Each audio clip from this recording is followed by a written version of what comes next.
كلمة الحق أمانة، والصدق طريق النجاة. أتدري ما معنى الكلمة؟ مفتاح الجنة في كلمة، ودخول النار على كلمة، وقضاء الله هو الكلمة، فالكلمة نور، وبعض الكلمات قبور. تعالوا نسمع إيه اللي حصل مع عم سعيد. أنا ميرفت الداوودي، وده بودكاست قطوفها دانية.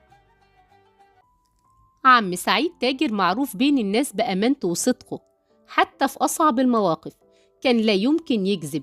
في عز الشدة وضيق الحال مستحيل إنه يخون الأمانة. مرة واحد صاحبه قال له: أنت ليه ما بتزودش في أرباحك وترفع السعر حبتين؟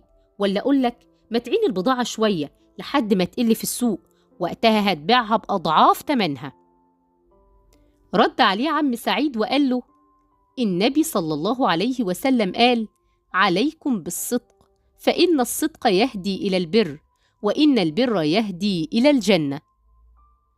الصدق مش بس في الكلام، لكنه أسلوب حياة، في البيع، في الشراء، في الوعود، في تعاملك مع الناس، حتى في المشاعر. الصحابي كعب بن مالك رضي الله عنه لما تخلف عن غزوة تبوك اعترف بخطأه وقال الصدق، فأنزل الله عز وجل في توبته قرآنا يتلى إلى يوم القيامة. كل موقف في حياتك هو اختبار من ربنا ليك. ابدأ من النهاردة، اختار إنك تكون صادق في كل تعاملاتك، وهتلاقي الخير دايما معاك. واشوفكم بكرة مع حكاية جديدة، وكل يوم هناخد من الخير حبة، وقطوفها دانية.